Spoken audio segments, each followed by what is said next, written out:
Hello everyone, कैसे हो आप सभी लोग। उम्मीद करता हूँ आप सभी लोग बढ़िया होंगे और आपकी जो तैयारी है, जिस भी एग्जाम की तैयारी कर रहे हैं, चाहे एस्टेट पीजीटी की तैयारी कर रहे हैं, NVS KVS CMR CRPC first grade की तैयारी कर रहे हैं, वो आपकी तैयारी जो है काफ़ी अच्छी चल रही होगी। इसी के साथ आपने हमारा टेलीग्राम चैनल और टेलीग्राम ग्रुप्स वगैरह ज्वाइन कर लिए होंगे। जो ऐप है अपना ऑफिशियल ऐप भी लॉन्च हो चुके हैं। विंडोज़ का ऐप का हो, चाहे आप iOS का हो, चाहे आप एंड्रॉइड का ऐप का हो, सब लॉन्च हो चुके हैं। उनके लिंक आपको डिस्क्रिप्शन में मिल जाएंगे। फिर भी कोई डाउट आता है, कोई क्वेरी आती है, आप इन नंबर पे देख सकते हैं ना।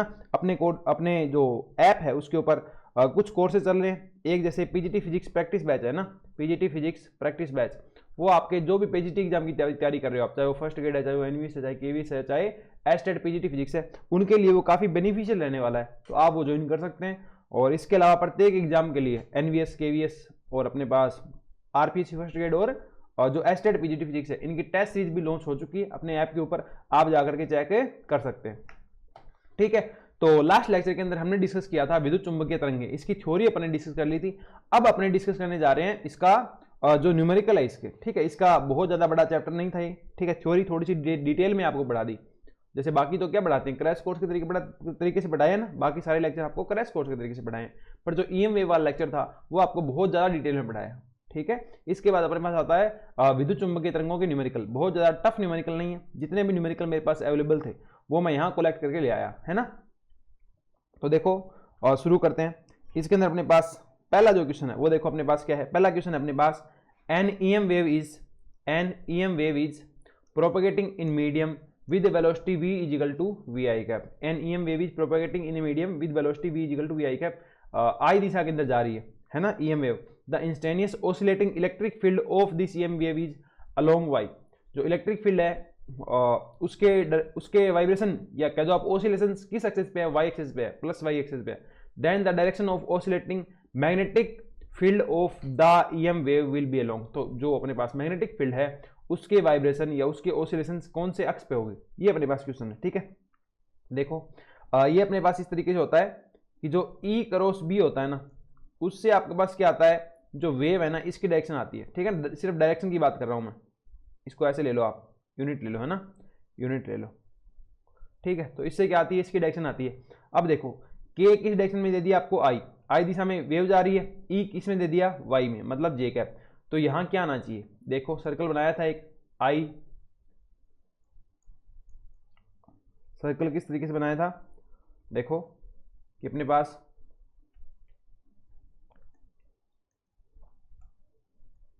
यहां आई है, यहां जे है और यहां के है। ठीक है, तो आई क्रॉस जे करोगे तो क्या आएगा, जे क्रॉस के करोगे तो आई आएगा। अपने को क्या चाहिए, आई चाहिए, तो जे क्रॉस क्या करो, के करोगे तो क्या आएगा, आई आएगा। तो यहां क्या आ गया, के वेक्टर, है ना, तो के वेक्टर आ गया। तो अपनी जो डायरेक्शन होगी और मैग्नेटिक फील्ड की वो कहाँ होगी, जेड डायरेक्शन में होगी। ठीक है, नेक्स्ट क्वेश्चन देखो। नेक्स्ट क्वेश्चन क्या है, the energy of the infrared wave, जो आईआर अपने पास वेव्स है, is greater than that of, किससे ज्यादा, आईआर जो एनर्जी है ना उनकी एनर्जी किससे ज्यादा है, the energy of infrared waves is greater than that of, आ जाओ देखो याद करो क्या था, यूवी, विजिबल, आईआर, रेडियो, और उसके बीच में यहां क्या था, माइक्रो, इधर क्या था, गामा, इधर क्या था, गामा ये है ना, इधर क्या था, एक्सरे, इतना कुछ था। अब देखो इसकी लैम्डा क्या है, मैक्सिमम, तो एनर्जी क्या होगी, मिनिमम। इसकी न्यू क्या है, मैक्सिमम, तो एनर्जी क्या होगी, मैक्सिमम। अब आ जाओ अपने को क्या चाहिए, किस अपेक्षा अवरक्त की ऊर्जा अधिक है, आईआर की ऊर्जा ज्यादा किससे है, इधर बढ़ रही है ना, तो आईआर की ऊर्जा ज्यादा किससे, इससे और इससे। तो माइक्रो रेडियो कहाँ है, ये रहा माइक्रोवेव ऑप्शन में। ये क्या क्वेश्चन पूछा है कि जो आईआर अपने पास रेडिएशन है इनकी एनर्जी किससे ज्यादा है, तो माइक्रो रेडियो से ज्यादा है ओनली। तो यहाँ पे क्या आ जाएगा, माइक्रो आंसर आ जाएगा। नेक्स्ट देखो क्या है, light with an energy flux of this, इतना एनर्जी फ्लक्स है, falls on a perfectly reflecting surface at normal incident, normal incident से आकर के वो लाइट इस पे गिर जाती है। If the surface area is this, the average force extracted on the surface is this, नहीं, the average force extracted on the surface is, तो कितना फोर्स लग रहा होगा अपने पास उस सरफेस के ऊपर। ठीक है, आ जाओ मोमेंटम क्या निकाला था, मोमेंटम अपने निकाला था, रिफ्लेक्टिंग है ना, 2u/c, 2u/c निकाला था। ओके, बाकी मैं देख लेता हूं फॉर्मूला, मुझे तो याद नहीं, आपको याद होना चाहिए, रुको देख लेते हैं, इसमें भी तो है फॉर्मूला। नोट्स में ही देख लेते हैं ना डायरेक्टली परफेक्टली रिफ्लेक्टिंग के लिए।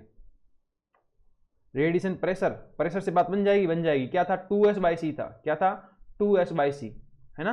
प्रेशर निकालो 2s/c, पहले प्रेशर निकाल लेते हैं, क्या आ जाएगा 2s/c आ जाएगा। ओके 2s/c, यहाँ पे s क्या है, पॉइंटिंग वेक्टर है, p बराबर 2s/c। s क्या होता है, एनर्जी पर यूनिट टाइम पर यूनिट एरिया, तो फोर्स क्या आ जाएगा p इंटू ए, तो ये बन गया 2sa/c। मान रखो 2 का 2, c का मान 3 गुणा 10 की घात 8, एरिया कितना है, एरिया है 15 सेंटीमीटर स्क्वायर, तो 15 गुणा 10 की घात -4 सेंटीमीटर स्क्वायर आ गया, इंटू क्या है s, इतना ऊर्जा फ्लक्स है। इसका मतलब क्या होता है, एनर्जी पर यूनिट टाइम पर यूनिट एरिया, तो ये आ जाएगा 25 गुणा 10 की घात 4, एनर्जी पर यूनिट एरिया तो आ गया, और वोट तो पर यूनिट टाइम भी आ गया, है ना। ये सब कुछ आ गया इसके अंदर, ये आपको एक तरीके से पॉइंटिंग वेक्टर ही दे रखा है, देख सकते हो ना आप। एनर्जी पर यूनिट टाइम क्या बना, watt per unit area metre square आ गया। ओके इसको सोल्व कर दो, हो जाएगा आपका क्वेश्चन। 4 से 4 चला गया, और इसको क्या लिखोगे, 25 है, 15 है, 2 है, तो ये आ गया अपने पास 3 5 15, 25 5 125, दुने 250, 250 गुणा 10 की घात -8, सोल्व कर दो, 2.5 गुणा 10 की घात -6 न्यूटन। ये अपने पास क्या आ गया, ऑप्शन नंबर डी आ गया। ठीक है, ये मैं चेक कर लेता हूँ कि डी है ना इसके अंदर ऑप्शन, ठीक है, इसके अंदर अपने पास डी ऑप्शन है। ओके कोई दिक्कत नहीं, आगे चलो। क्या है, विद्युत चुंबकीय तरंगों की अनुप्रस्थ प्रकृति, जो ट्रांसवर्स नेचर है, वो किससे पता चलती है। देखो एक बात सुनो कि जो ट्रांसवर्स नेचर होती है उसमें क्या होता है कि वेव अगर इधर जा रही है ना, तो इलेक्ट्रिक फील्ड और मैग्नेटिक फील्ड के वाइब्रेशन क्या होते हैं, इसके लंबवत होते हैं। जैसे ऐसे जा रही है तो ऐसे होते हैं ना, ऐसे होते हैं, ऐसे होंगे और ऐसे होंगे। जो ये लंबवत होना है ना, कि वेव जा रही है उसकी डायरेक्शन के लंबवत होना, इसी प्रकृति को क्या कहते हैं, ट्रांसवर्स नेचर कहते हैं। अब ये कौन बताता है, जब आप पोलराइजेशन देखोगे ना, पोलराइजेशन जब ध्रुवण आप देखोगे तो आप वहां क्या देखोगे कि वेव अगर ऐसे जा रही है तो उसके वाइब्रेशन ऐसे होते हैं और ऐसे होते हैं। ठीक है, तो जो अपने पास पोलराइजेशन है, जो अपने पास पोलराइजेशन है, ध्रुवण है ना, वो किसकी प्रकृति को बताता है, ट्रांसवर्स नेचर को बताता है। ओके, जब मैंने आपको वेव ऑप्टिक्स पढ़ाया होगा तब भी मैंने वहां ध्रुवण की बात की होगी, तब भी आपने देखा होगा कि ध्रुवण में भी क्या था कि जो वेव प्रोपोगेट कर रही है उसके क्या बोलते हैं, परपेंडिकुलर डायरेक्शन में क्या थे, वाइब्रेशंस थे। ठीक है, तो ये क्या आ जाएगा, पोलराइजेशन आ जाएगा, ध्रुवण आ जाएगा। ऑप्शन नंबर क्या आ जाएगा, ए आ जाएगा। नेक्स्ट क्वेश्चन देखो, if E and B are the electric and magnetic field vector of EM waves, then the direction of propagation of EM wave is along the direction of, अगर E और B क्या है, electric और magnetic field है, तो wave किस direction में propagate करेगी, बताया था आपको, E क्रॉस B में करेगी, थ्योरी में बताया था, और अभी क्वेश्चन भी आ गया था एक, E क्रॉस B इसका आंसर हो जाएगा। नेक्स्ट देखो, अपने पास one of the following option which can be used to produce a propagating electromagnetic wave, electromagnetic wave है वो कैसे जनरेट होगी, कैसे जनरेट होती है, एसिलेटिंग चार्ज पार्टिकल जो होता है, एसिलेटिंग चार्ज पार्टिकल जो होता है वो क्या करता है, ईएम वेव को जनरेट करता है। ठीक है ना, तो ईएम वेव जनरेट कैसे होगी, एन एसिलेटिंग चार्ज पार्टिकल से। ठीक है, नेक्स्ट देखो क्या है, a plane electromagnetic wave is propagating along Z direction, एक जो ईएम वेव है वो प्रोपेगेट कर रही है किस डायरेक्शन के अंदर, जेड डायरेक्शन के अंदर। If the electric field component of this wave, if the electric field component of this wave is in the direction I plus j, if the electric field component of this wave is in the direction this, इस direction के अंदर अपने पास क्या है, electric field का component है। दोबारा देख लो क्या बोल रहा है, a plane electromagnetic wave is propagating in the Z direction, जो वेव आपके पास वो जेड डायरेक्शन के अंदर जा रही है।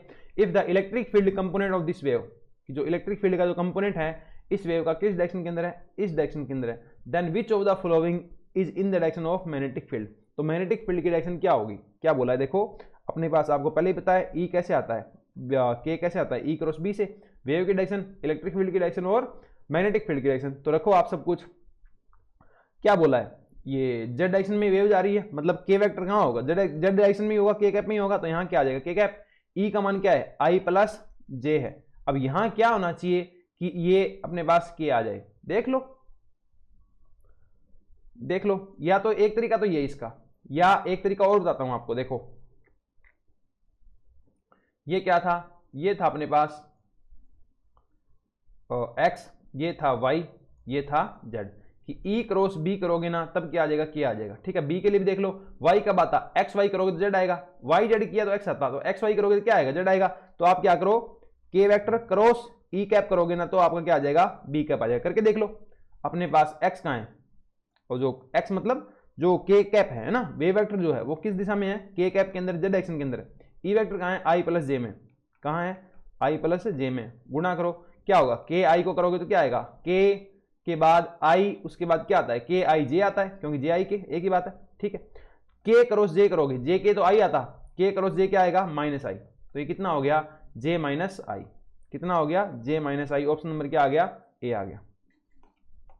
ठीक है, नेक्स्ट क्वेश्चन देखो क्या है, an EM wave is in vacuum has the electric and magnetic field EM E and B. Electric और मैग्नेटिक फील्ड क्या है, ई और बी है, which are always perpendicular to each other, जो कि दोनों क्या है, हमेशा परपेंडिकुलर है। The direction of polarization is given by X and that of wave propagation by के।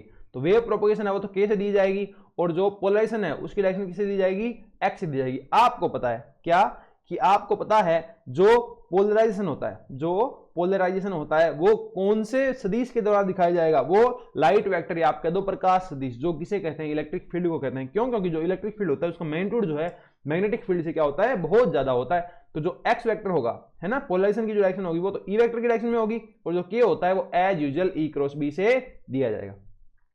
ठीक है, ये आपके पास आपका आंसर आ गया यहाँ पे बी। नेक्स्ट क्वेश्चन देखो, the electric field associated with an EM wave in vacuum is given by this. इससे इलेक्ट्रिक फील्ड दिया जाता है। Okay, where E Z T are in volt per metre, metre and second respectively. वो जो natural चीजें होती है, electric field है अपने पास, और ये क्या है, वेव की डायरेक्शन है। जो अंदर होगा वो क्या होगा, वेव की डायरेक्शन, और जो बाहर होगा वो इलेक्ट्रिक फील्ड की डायरेक्शन।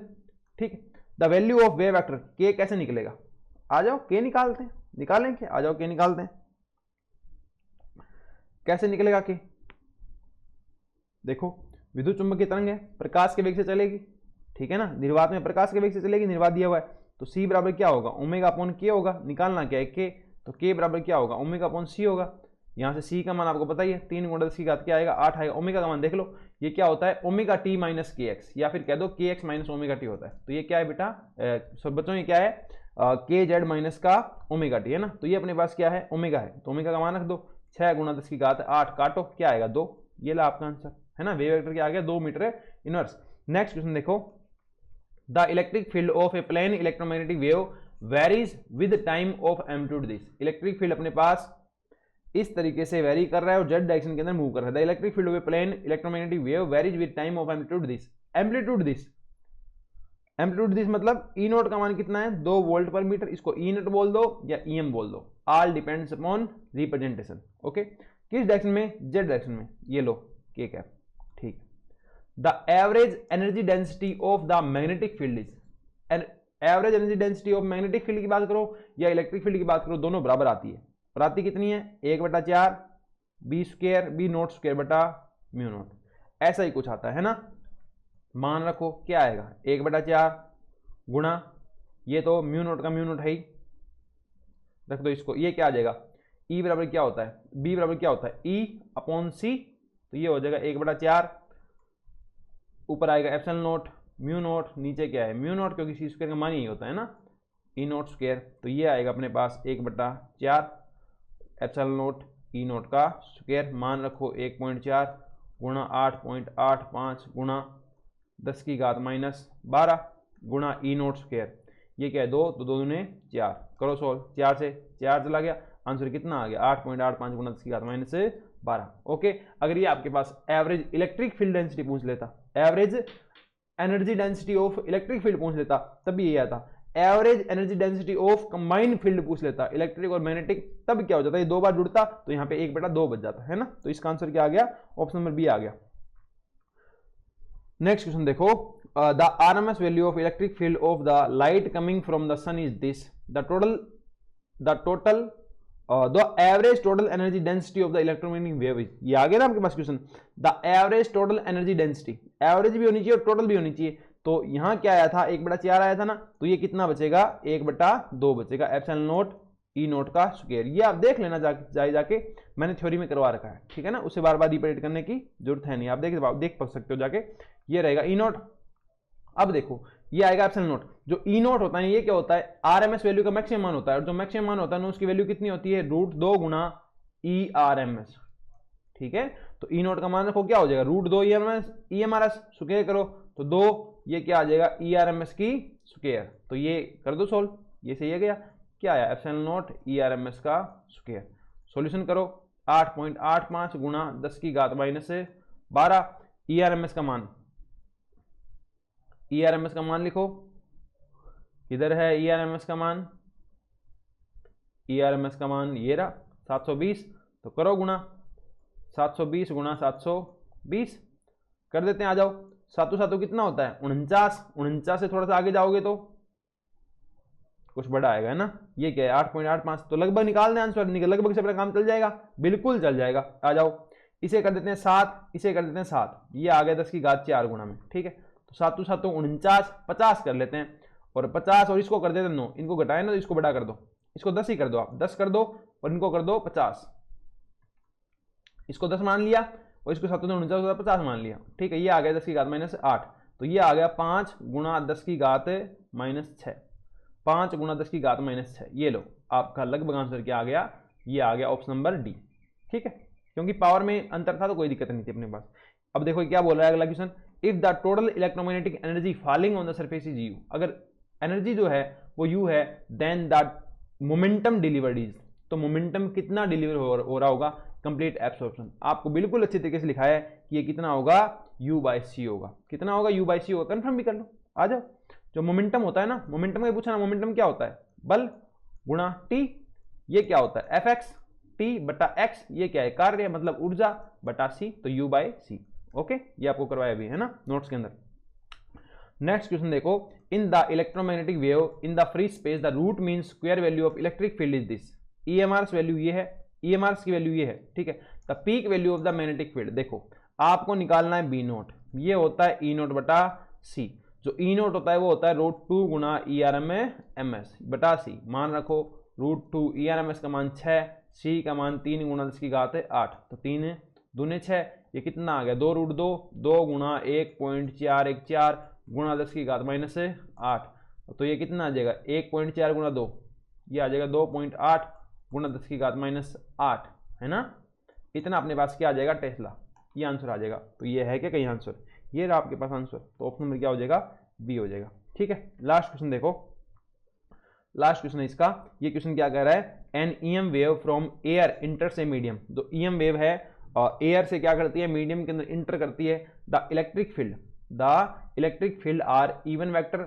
और is equal to E01 x cap cos 2 pi nu z/c minus का t in air and this in medium, ये तो है एयर के अंदर कह दो आप या वैक्यूम में कह दो, है ना, एयर को लगभग वैक्यूम में मानते हैं, और ये मीडियम के अंदर, where the wave vector is k and frequency nu refer to their values in air, okay, the medium is non magnetic, if non magnetic दिया है, if epsilon r1 and epsilon r2 refer to the relative permittivity of air and medium respectively, which of the following option is a correct, ठीक है, देखो माध्यम अचुंबकीय है ना, अचुंबकीय होता है तो वहां पे क्या रहता है म्यू नॉट और म्यू क्या रहते हैं बराबर रहते हैं, तो म्यू आर का मान कितना आ जाता है 1 आता है, ठीक। अब देखो एप्सिलॉन r1 और एप्सिलॉन r2 कैसे निकालेंगे, दोनों के अंदर से वेलोसिटी निकालो आप, ठीक है, वेलोसिटी क्या आती है ओमेगा अपॉन के, ओमेगा अपॉन क्या आती है, क्या आती है, तो ये तो अपने पास हवा में है ना, तो अपने निकाल दो v एयर ओमेगा अपॉन के, यहाँ ओमेगा क्या है इसको बनाओ, ये कितना होता है kx माइनस ओमेगा टी, तो ओमेगा अपॉन के रखना है ना अपने को, तो यहाँ ओमेगा कितना है b बराबर होता है ओमेगा अपॉन के, तो यहाँ ओमेगा कितना है 2 पाई न्यू